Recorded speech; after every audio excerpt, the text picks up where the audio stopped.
Salut, bienvenue sur ma chaîne pour cette recette de riz gras, riz au gras rouge ou encore jollof rice, voilà, au poulet, tout ça, délicieux et qui vaut le détour. J'ai beaucoup hésité à vous faire cette recette parce qu'elle demande beaucoup plus d'énergie que faire du riz au gras blanc, dont je vous ai déjà fait une vidéo et si vous n'avez pas encore vu, voilà, vous pouvez aller la voir après avoir vu celle-ci.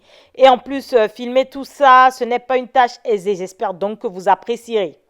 Le périple commence maintenant. Non, je rigole. Bon, donc ça y est. Donc pour ma recette de riz au gras rouge, j'ai besoin de gingembre frais moulu, d'ail frais moulu, d'oignons découpés, de coulis de tomates ou tomates fraîches moulues, un mélange de coriandre, persil, oignon moulu, de la carotte en dés, du poulet nettoyé, lavé au vinaigre ou au citron préalablement. Vous pouvez aussi utiliser de l'agneau ou du bœuf si vous voulez. Et l'ingrédient principal du riz taille, 2 doses de riz. Ou encore du riz long grain ou du riz parfumé, voilà un peu quoi. Et le riz, il faudra le rincer avant. Pour commencer, on va d'abord cuire le poulet. Donc dans une casserole hors du feu, on va mettre les morceaux. Et ensuite, on va mettre l'ail, le gingembre, le mélange de persil, oignon, coriandre, le poivre. On va mettre ensuite tout ce qui rehausse le goût, comme les bouillons déshydratés de légumes, ce genre de choses. Cubes, si vous en utilisez. Moi, les bouillons déshydratés que j'utilise sont très peu salés. C'est la raison pour laquelle j'en mets pas mal. Donc, si vous utilisez du cube, et vu que les cubes en général, ils sont très salés, voilà, il faut voilà, faire doucement. Voilà, c'est ça quoi. Mettre de l'eau pour que le tout cuise bien dedans et qu'on puisse avoir à la fin en fait un bouillon liquide qui va nous servir de base pour la suite. On va laisser cuire pendant environ 15 minutes et revenir retourner les morceaux pour que le tout cuise bien partout. Voilà, parce que là on avait en dessous, là il faut cuire au-dessus, donc pour ça il faut voilà changer de face, vous voyez. Et donc 15 minutes après, encore là c'est bon. La cuisson aura duré 30 minutes en tout. Quand c'est bon, on sépare le poulet de son bouillon et qu'on va réserver juste de côté. Et on va maintenant passer au riz.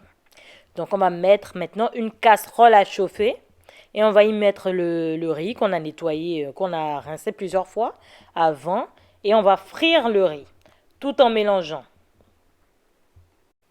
On mélange jusqu'à ce que les traces d'eau qu'il y avait puissent complètement s'évaporer. Le riz commence à frire et devient, voilà, à cette texture que vous voyez là. Ça devient un peu sec, rêche d'une manière là, vous voyez un peu. On va maintenant réserver le riz frit de côté dans une assiette ou un bol et garder la casserole vide de côté. Hors du feu, maintenant on va verser le coulis de tomate dans le bouillon de poulet réservé, assez pour qu'il prenne bien la couleur rouge. On va appeler ça notre sauce tomate. On mélange bien le tout pour que ce soit homogène, hein, comme toujours, on mélange, on mélange. Et maintenant, on va passer à la partie laboratoire. Pour cela, on va mettre à chauffer la casserole qui a frit le riz, sans le riz évidemment. Je rappelle qu'on avait 2 doses de riz. On va mettre dans la casserole une dose et ensuite une demi-dose de notre sauce tomate. On va ajouter ensuite une demi-dose d'eau et mélanger. On ajoute maintenant l'ail, le poivre, les bouillons, le cube et on mélange. Ensuite, on va mettre le riz dans la sauce tomate et mélanger. Maintenant, c'est le moment d'ajouter le riz frit dans la sauce tomate et mélanger. Ensuite, on recouvre de papier alu en plus du couvercle et on laisse cuire à feu doux.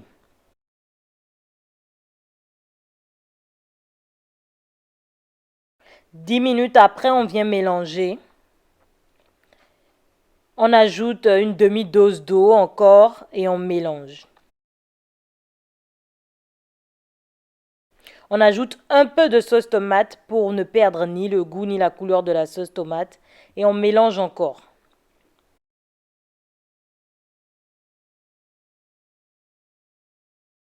On ajoute ensuite les carottes en dés et les oignons découpés.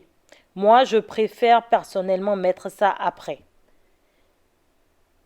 On ajoute ça et on mélange. Et là, maintenant, on va recouvrir encore, toujours à feu doux. Et on revient environ 7 minutes après pour voir.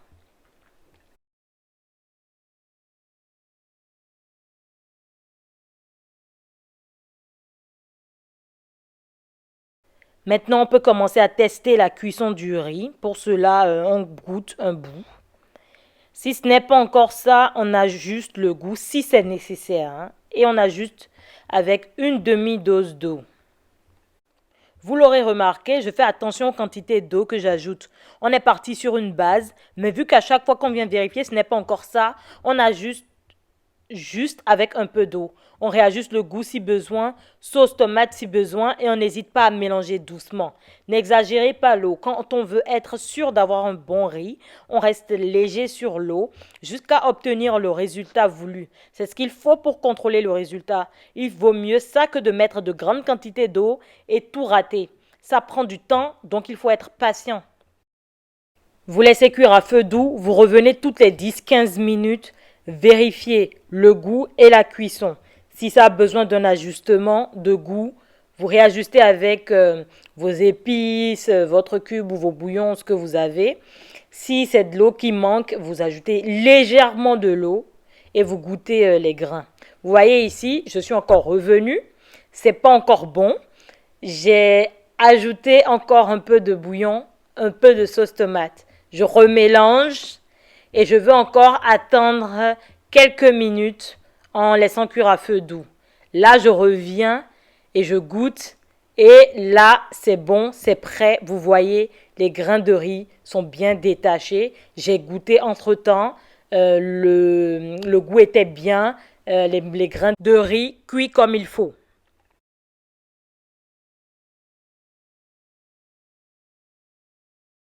On va maintenant frire le poulet et ce sera ready.